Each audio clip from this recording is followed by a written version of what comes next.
안녕하세요. 저는 이제 마흔이 코앞인 남자입니다. 저는 몇 년 전 결혼을 했다가 크게 실패를 했었는데요. 그때는 저를 속인 사람들이 너무 밉고 거기에 속아 넘어간 제 자신이 너무 한심스러웠습니다. 하지만 이제 시간이 지나고 생각을 해보니까 제 탓을 할 게 하나도 없더라고요. 괜히 그런 사람들 때문에 한동안 사람들도 못 믿고 혼자 자책을 하고 있던 그 시간들이 너무 아깝다는 생각에 여러분들은 저처럼 자책하느라 그동안의 시간을 헛되이 보내지 마시라고 사연을 써봅니다. 저는 5년 전 노총각이라는 타이틀을 달고서 여기저기 맞선을 보러 다녔어요. 다행히 돈을 꽤나 잘 버는 편이라 결혼업체에 가면 높은 등급을 받을 수가 있었습니다. 하지만 아무리 돈이 많다고 해도 마흔이 가까워질수록 좋은 인연을 찾기란 하늘의 별 따기였어요. 그렇게 맞선만 보기를 수십 차례였습니다. 처음 아내를 만난 것도 맞선 장소였어요. 하지만 특이한 점은 아내가 맞선 상대는 아니었다는 거였죠. 이상하게 저와 매칭되시는 분들은 저와 취미가 맞지 않거나 외모가 제 스타일이 아니었어요. 외모가 제 스타일이셔서 이야기를 하다 보면 서로 관심사가 공통된 부분이 없으니 대화가 몇 번 이어지지도 않았고, 외모가 제 스타일이 아니면 저도 딱히 잘해보고 싶다는 생각이 안 들더라고요. 그런데 그날은 유독 그분이랑 대화 코드도 안 맞고 모든 게 마음에 들지 않았었습니다. 이야기를 하는데 자기가 관심 없는 이야기라며 제 말을 툭툭 끊어버리고 심지어 대놓고 얼마나 버시냐면서 물어보셨었죠. 그분도 나름 전문직이셔서 자기만의 프라이드가 상당히 강하시더라고요. 그러다 보니 어떻게든 손해보는 장사를 하지 않으려고 하셨습니다. 아무리 연애를 건너뛰고 결혼부터 생각하는 맞선 자리라고는 하지만 그래도 대놓고 결혼을 하나의 장사처럼 취급하시는 분이랑은 저도 더는 이야기가 하기 싫었습니다. 그래서 저도 모르게 할 말이 없어서 말도 제대로 안 하니까 그 여자분도 자존심이 상했었는지 더는 할 이야기가 없을 것 같다면서 자리에 앉은 지 30분도 채 지나지 않아서 일어나시더라고요. 저는 그분을 잡지도 않고 잘 가시라며 의례적인 인사를 건넸고 괜히 그분과 엘리베이터도 함께 타고 싶지 않아서 저는 더 앉아있다가 가겠다고 했어요. 먼저 그 여자를 보내고 혼자 그 넓은 테이블에 앉아있는데 매니저가 저에게로 오더라고요. 그러고서는 서비스라면서 작은 디저트를 내놓았습니다. 여기 서비스예요.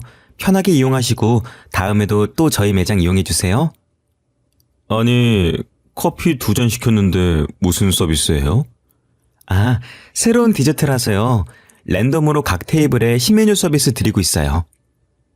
그리고 주위 테이블을 둘러보니 그 말은 진짜인지 각 테이블에 조그만 디저트가 하나씩 있더라고요.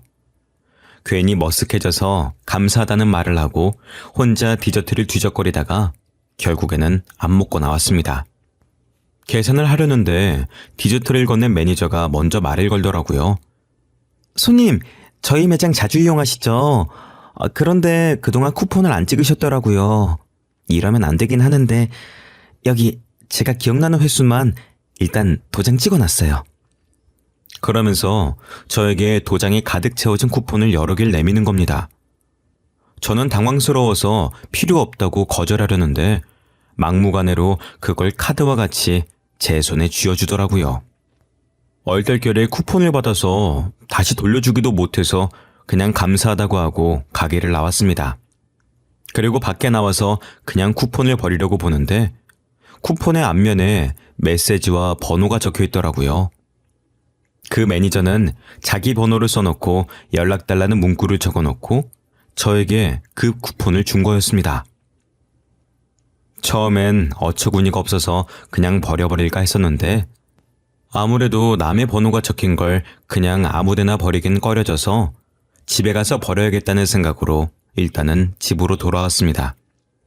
그런데 집에 가서 보니 제 명함 지갑을 두고 왔더라고요. 제가 사업을 하는 사람이라 여기저기 명함을 드릴 일이 많아서 꼭 들고 다니는데 그때도 처음 인사를 하면서 명함을 드린다고 꺼내놓고는 깜빡하고 두고 온 것이었습니다. 제 명함이야 다시 파면 되지만 몇몇 거래를 안 한 거래처 명함들도 있어서 꼭 찾아야 했습니다. 그래서 급하게 가게로 전화를 걸어보니 바쁜지 몇 번을 걸어도 전화를 안 받더라고요. 그래서 다급한 마음에 저에게 번호를 준 직원에게 전화를 걸었고 그 매니저는 그 사이에 퇴근이라도 했는지 제 전화를 금방 받았습니다. 여보세요? 아까 가게 직원분 맞으시죠? 아, 안녕하세요. 이렇게 빨리 전화 주실 줄은 몰랐는데. 다른 게 아니라요. 혹시 가게에 명함 지갑 분실물 없었나요? 그게 저한테 중요한 거라 꼭 찾아야 되거든요. 글쎄요. 저도 손님 나가시고 바로 퇴근해버려서요. 가게는 전화 안 받던가요? 네, 바쁜지 몇 번을 걸어도 안 받더라고요. 어차피 저 아직 그 근처니까 제가 가서 확인해 드릴게요. 다행히 가게 소파에 끼어서 아무도 발견하지 못하고 있었던 제 명함 지갑은 되찾을 수가 있었고, 한시름 마음이 놓이고 나니 그 직원에게 미안한 마음이 들기 시작하더라고요. 이미 퇴근까지 한 사람을 다시 출근하게 한 거나 마찬가지였으니까요.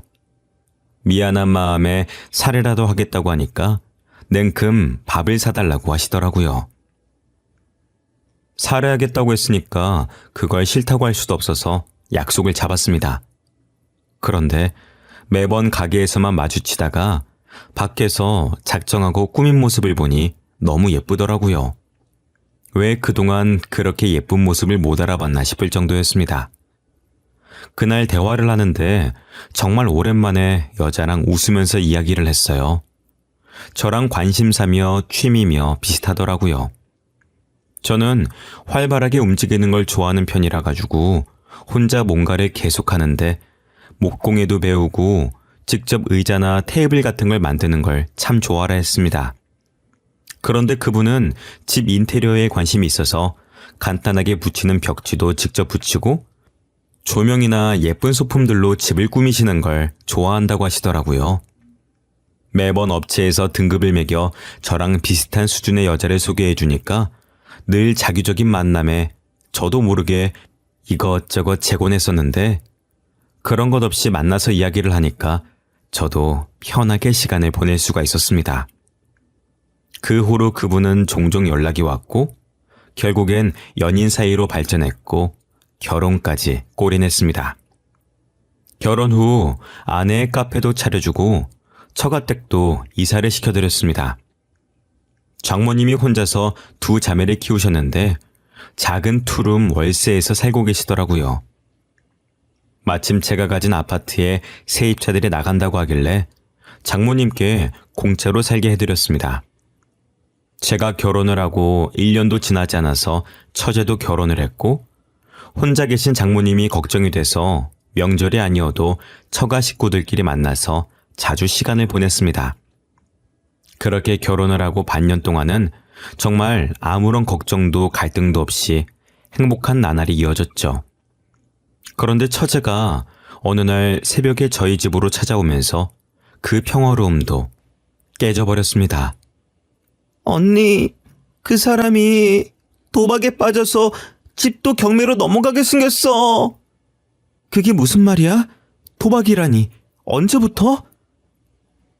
번듯해 보이던 동서는 언제부터 도박에 빠졌는지 어느 순간부터 집에도 잘 안 들어오고 주말이면 친구들과 골프를 치러 가겠다고 나가놓고 담배와 술 냄새를 풀풀 풍기면서 들어왔대요. 원래 동서는 술도 잘 안 마시고 담배도 안 피우던 사람이라 처제도 이상하다고 생각을 해서 추궁을 해봤는데 끝까지 아무런 일도 아니라고 했었다는 겁니다.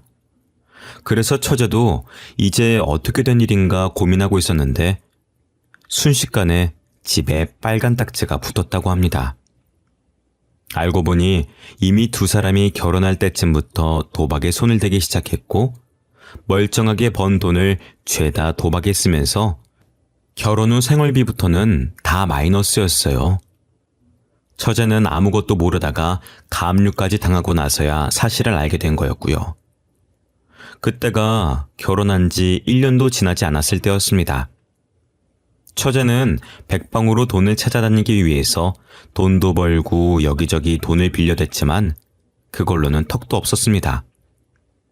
그나마 돈이 있던 저는 갚아주면 또 똑같은 일이 반복될 거라며 처제가 다른 사람에게 돈을 빌리는 것까지 막아섰으니 저에겐 빌려달라고는 안 하더라고요. 저는 괜히 집에 가면 마음만 안 좋을 것 같아서 처제더러 저희 집에서 잠시 같이 지내자고 했습니다. 처음엔 민폐를 부린다며 거절을 했었지만 하루는 집에 다녀오더니 이혼하겠다고 선언하더라고요. 나 이혼할 거야. 이미 같이 살고 있지도 않지만 같이 사는 건 더 못하겠어. 무슨 일인데 이제 도박은 안 하는 거 아니야? 너한테 그렇게 심하게 걸려놓고 이서방은 아직도 정신을 못 차렸대? 이제는 아예 집에서 도박판을 벌리고 있더라고. 빨간 닭지 정도면 다행이지. 아예 집이고 뭐고 싹 다 날아가게 생겼어.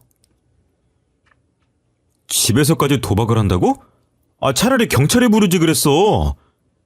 경찰 불러도 그때뿐이죠. 어차피 금방 다시 나오면 똑같을 거 해봤자 뭐해요. 그 이후로 처제는 아예 저희 집에서 살았고 동서는 그런 처제를 찾지도 않았습니다. 결국에는 처제도 더는 상황이 나아질 것 같지 않다며 결혼한 지 딱 1년 만에 이혼을 했습니다.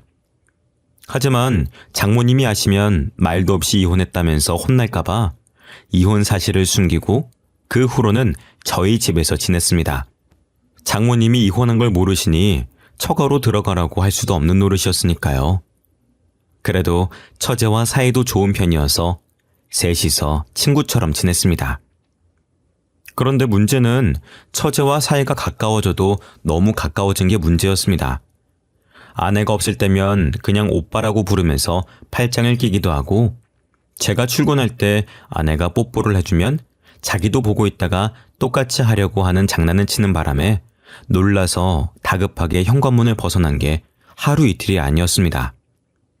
처음에는 장난인 걸 알고 있으니까 저도 웃으면서 안 된다고 했었지만 갈수록 그 정도를 모르고 선을 넘기도 몇 차례였습니다. 하루는 제가 씻고 수건을 깜빡하고 안 가져와서 아내에게 가져다 달라고 했어요. 그런데 아내가 잠깐 밖에 나갔었는지 처제가 수건을 가져다 주면서 제 손을 잡더니 놔주질 않는 겁니다. 뭐 하는 거야? 이렇게 문 계속 열어놓고 있으면 추워.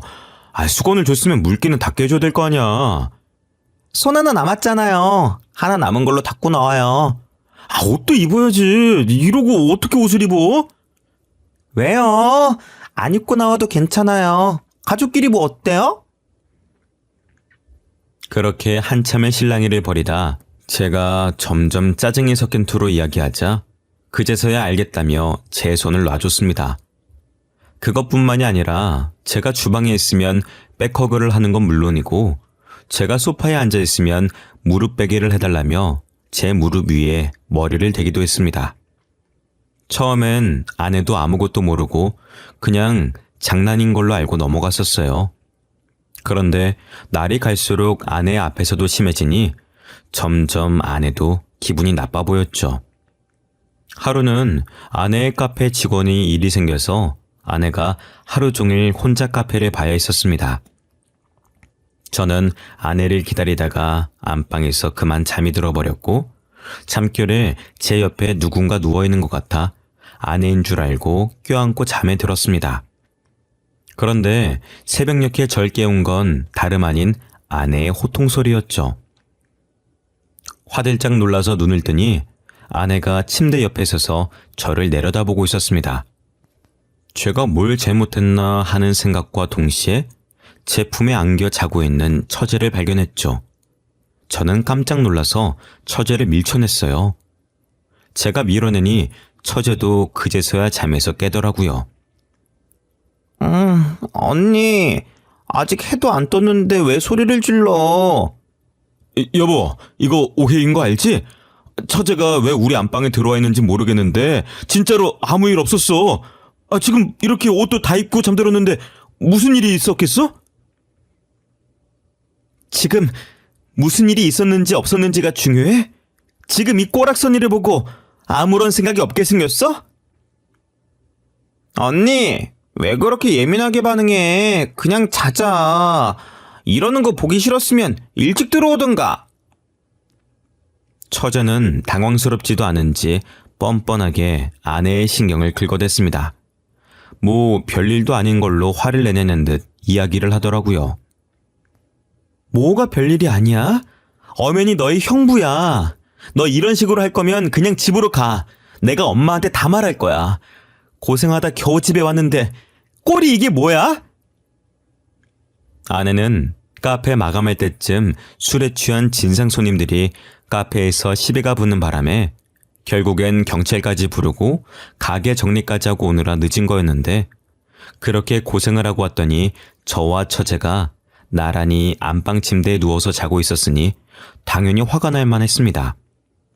아무리 가족이어도 지켜야 할 선은 있으니까요. 처제는 처제방 따로 줬잖아. 그런데 왜 여기까지 와서 잔 거야? 내 방 매트리스는 싸구려란 말이야. 여기 침대가 훨씬 푹신하고 넓잖아. 언니도 없는데 내가 누워있을 수도 있지. 내가 객식구라고 차별하는 거야? 이건 차별하고 말고의 문제가 아니잖아. 애초에 내가 누워서 자고 있는데 처제가 왜 여기로 올라와서 자? 아무리 가족 같은 사이여도 그러는 건 아니지. 됐어. 당신은 상종도 하지 마. 너 그냥 나가. 이제 더는 못 봐주겠다. 그동안 선 넘는 거 참아줬더니 어디까지 기어올라? 넌 언니가 우습니? 만만해? 아내는 그동안 화가 많이 쌓였는지 엄청 화를 냈습니다. 아내와 만난 이후로 그렇게까지 화를 내는 모습은 그날 처음 봤죠. 그런데 그것도 잠시, 처제의 폭탄 발언에 순식간에 방은 싸늘해졌습니다. 왜? 언니도 내 남편이랑 이랬잖아. 아니야? 무슨 소리를 하는 거야? 아직 잠이 덜 깼어? 알고 보니 처제가 결혼을 하기 전부터 아내는 동서와 바람을 피우고 있었습니다.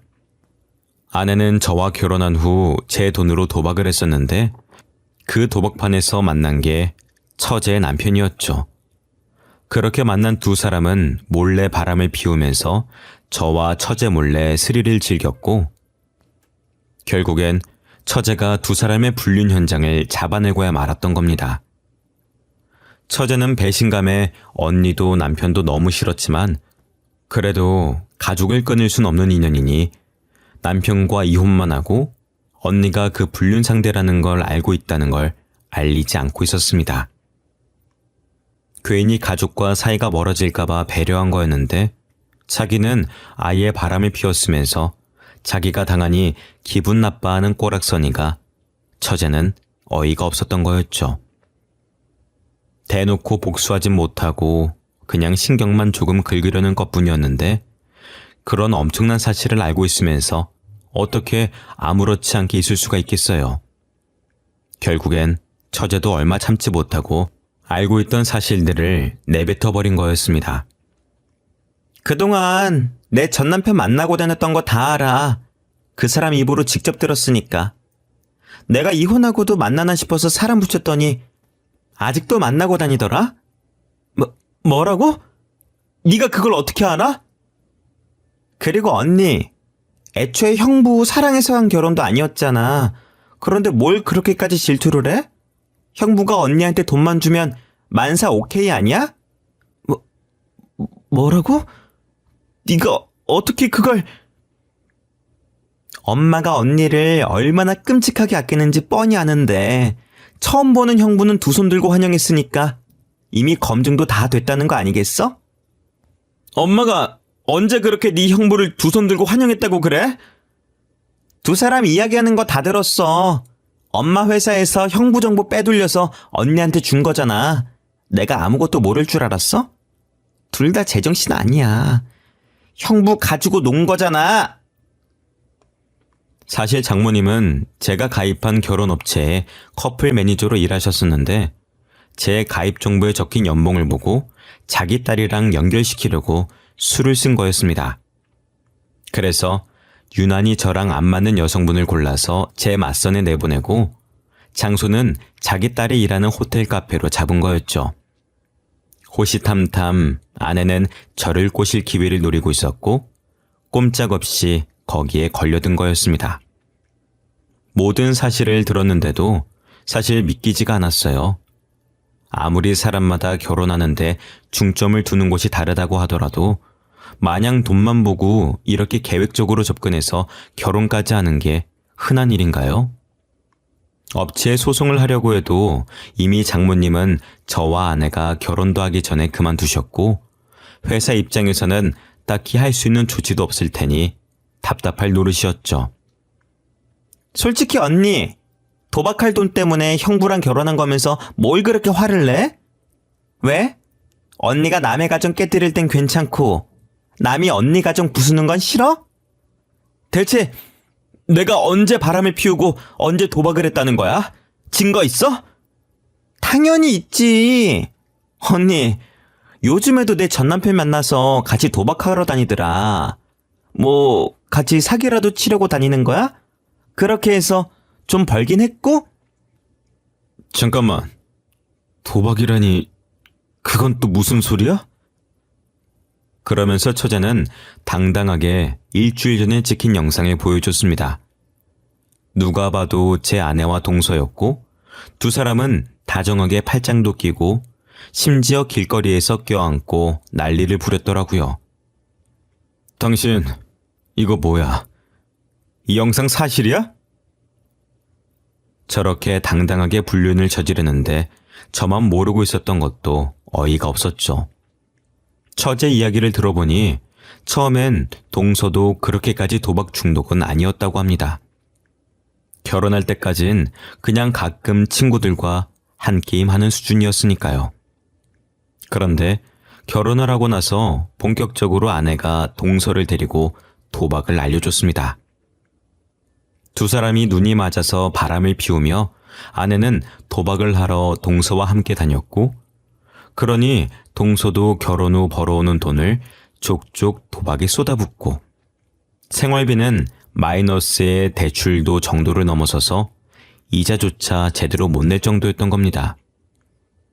아내는 제가 주는 돈이 한계가 있으니 매번 조금씩 동서에게 빌렸었고 동서도 돈이 급해지니 아내에게 빌린 돈을 갚으라고 했었지만 아내는 돈이 없다면서 배째라는 식으로 돈도 안 갚은 거였습니다.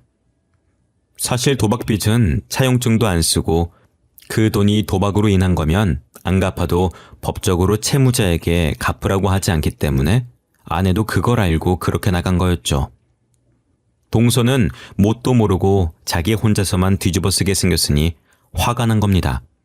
그래서 처제에게 모든 사실을 알리고 너희 언니가 빌려간 돈이니 처제라도 그 돈을 갚으라고 하면서 처제가 모든 사실을 알게 된 거였습니다. 동서도 멍청하게 그 도박을 제 아내 때문에 빠졌다고 하면 언제부터 둘이 그렇게 가까웠냐부터 분명히 다른 의심들도 따라올 수밖에 없는데 그걸 자기 입으로 말해서 결국엔 두 사람이 바람을 피웠다는 사실도 다 드러나 버렸던 겁니다. 언니만 아니었어도 내 인생 이렇게 안 꼬였어. 전 남편도 언니만 아니면 도박에 그렇게 빠지지도 않았을 거고 내 결혼 생활도 멀쩡했을 거야. 그게 왜 다 내 탓이야? 네가 남자를 잘못 고른 탓이잖아. 억울하면 너도 바람이라도 피우지 그랬어? 아, 그래서 지금 너희 형부한테 이러는 거야? 그래, 일부러 그랬어. 지금까지 언니는 내 모든 걸 뺏어갔잖아. 엄마 사랑도 남편도 내 가정도. 그래도 언니니까 참아보려고 했어. 근데 왜 난 언니 거에 손도 못 대? 다 네가 못나서 그런 거지. 왜 내 탓을 해? 당신, 내가 알던 사람 맞아? 바람 피운다는 사실을 어떻게 그렇게 내 앞에서 당당하게 해? 당신한테 미안하게 됐어. 근데 내가 당신의 빚더미에 앉힌 것도 아니고 그렇다고 우리가 그렇게 사랑으로만 결혼한 사이도 아닌데 그렇게까지 미안해야 할 일이야 이게? 뻔뻔하게 나오는 아내의 말을 들으니 너무 화가 나면 말이 안 나온다는 게 무슨 말인지 알겠더라고요.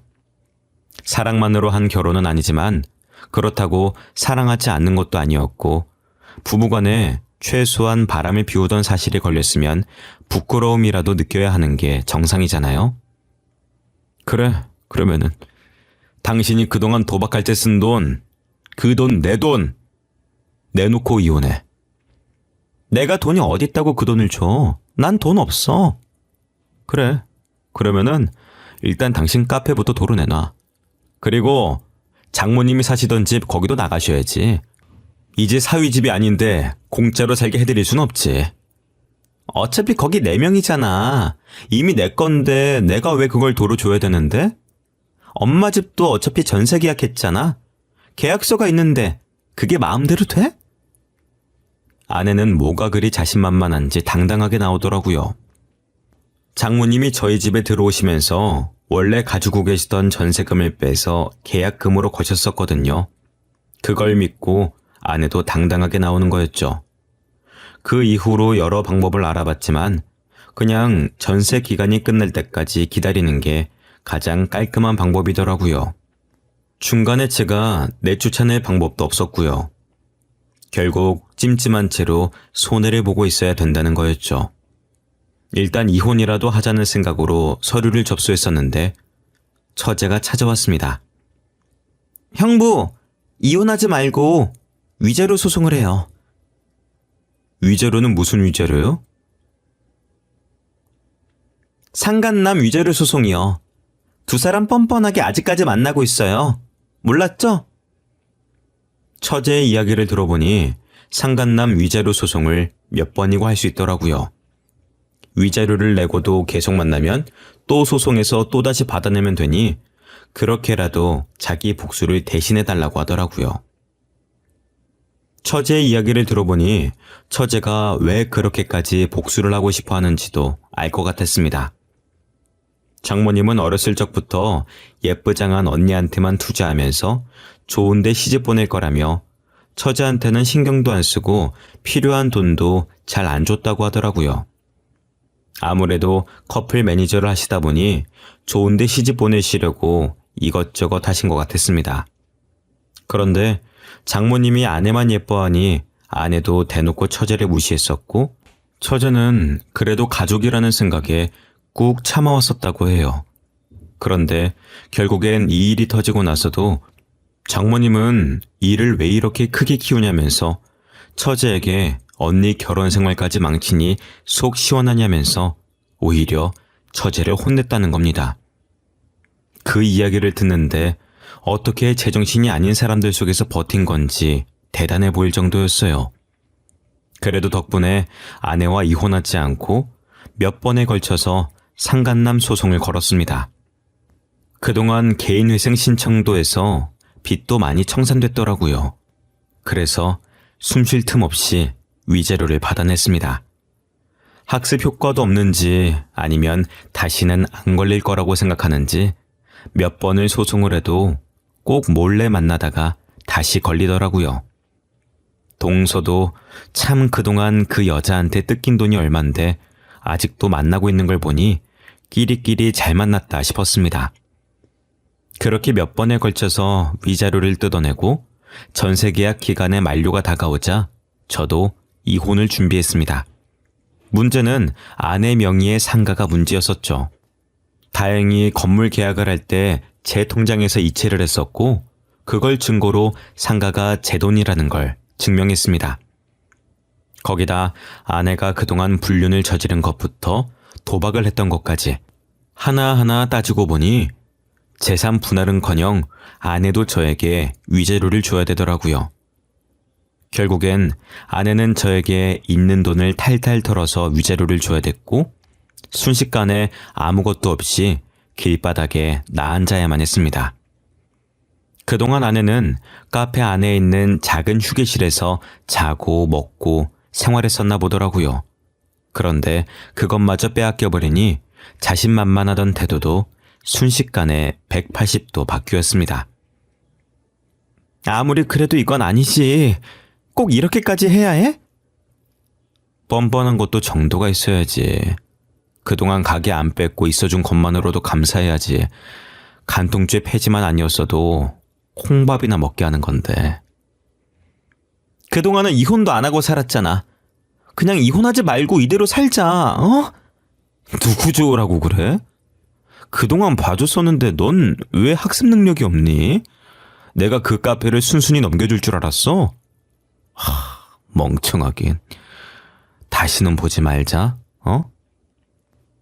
카페마저 빼앗기면 더는 도박이 문제가 아니라 정말 먹고 사는 게 문제일 테니까요.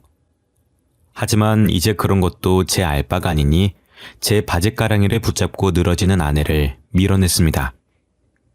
처제는 이혼을 하고 난 후로도 종종 연락을 하긴 하는데 결국엔 둘 다 돈이 없으니 이제는 만나지도 않는다고 하더라고요. 참 그 이야기를 들으니 우습기 짝이 없었습니다. 만나면 안 될 사이일 땐 그렇게 만나대더니 결국엔 서로가 서로에게 빨대만 꽂으려고 했던 거죠. 동서도 아내가 카페는 안 뺏길 거라며 호언장담을 하는 말을 철석같이 믿고 있었다가 결국엔 다 빼앗기고 위자료까지 줘야 한다는 소리를 들으니 더는 빼먹을 것도 없다 싶어서 뒤도 안 돌아보고 그 관계를 정리했다더라고요. 고작 저렇게 될 관계에 2년이나 소송을 하면서 시간을 허비한 게 아깝기도 합니다. 이제는 아쉬운 마음이 생겼는지 아내가 틈만 나면 저에게 돈을 빌려달라고 연락이 오더라고요. 전화를 받으면 자기가 쫓기고 있어서 그런데 얼른 1,000만 원만 보내달라는 말을 하는데 제가 그걸 왜 보내주겠습니까? 그냥 어디로 보내면 되냐며 물어만 보고 안 보내고 있습니다. 분명 도박하다 진 빚일 텐데 그걸 또 뻔뻔하게 저한테 연락하는 꼴도 우습습니다. 매번 공중전화로 전화를 걸어와서 차단도 못 해놓긴 하지만 이제는 지난 날은 다 잊고 새롭게 출발해 보려고 합니다. 도박이나 불륜은 먼 이야기인 줄로만 알았는데 이렇게 제가 겪으니 배신감에 치가 떨립니다. 복수를 하는 것도 중요하지만 앞으로의 제 시간을 복수에 더 허비하지 않으려고요. 지금까지 제 이야기를 들어주셔서 감사드립니다.